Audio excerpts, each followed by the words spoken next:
প্রথমেই বলি জয় জগন্নাথ। শুভ রথযাত্রা। তোমাদের কেমন কাটছে রথ? অবশ্য একদিনই হয়েছে। তার মধ্যে প্রচণ্ড বৃষ্টি। কে কে দেখতে গেলে জানিও কিন্তু। আমার এখানে যথেষ্ট বড় রথ হয়। যথেষ্ট মানে যথেষ্ট। না, আজকে আর রথ নিয়ে কথা বলবো না। আমি তোমাদের জন্য নিয়ে চলে এসেছি ইমরান হোসাইন আদিবের লেখা কাঠগোলাপের পরবর্তী অংশ।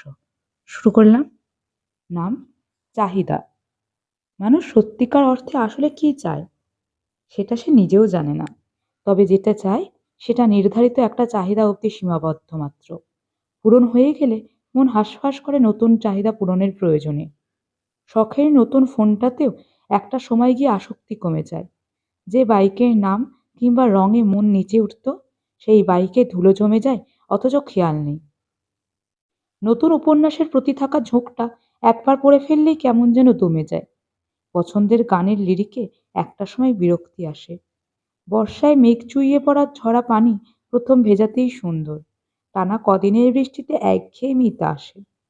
না পাওয়া অবধি ভিতরে জমে থাকে কৌতূহল, থাকে স্বপ্ন, থাকে যত্ন, সঙ্গে থাকে একবার পেয়ে গেলে বোধহয় সবচেয়ে সুখী হব এমন বাসনা। অথচ সেই কাঙ্ক্ষিত জিনিস একবার অধিকারে চলে আসলে মানুষ ধীরে ধীরে আসক্তি হারায়, হারায় যত্ন। মানুষ ভাবে যে অভাববোধ তাকে আজ পোড়াচ্ছে তা একবার পূরণ হয়ে গেলে সে খুশি হবে। কিন্তু বাস্তবতা তার উল্টো চিত্র ফুটিয়ে তোলে। দূর হতে যে চোখের মায়ায় পড়ে প্রেম হয়, একটা সময় সেই চোখে চোখ রাখারও ইচ্ছে হয় না। যখন অধিকারের বাইরে ছিল তখন নিজের করে নেওয়ার জন্য সে কি ভীষণ তাড়না, ব্যস্ততা ও অস্থিরতা। একবার অধিকারে পেয়ে বসলে আর কি। পেয়েই তো গেছি।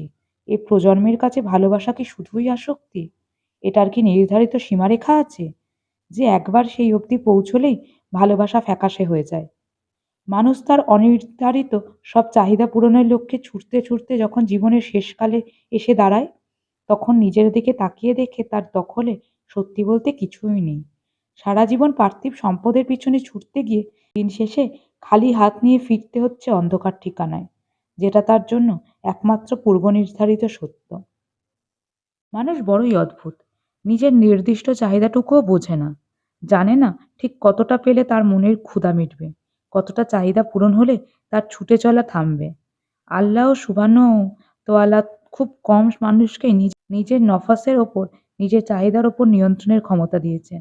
আর যারা নিয়ন্ত্রিত তারাই তো সফল। বাকি থাকা আমরা তো শুধুই ছুটে চলি, গন্তব্যহীন পথের পথিক। এই ছুটে চলা মানুষগুলো কখনো থামে না।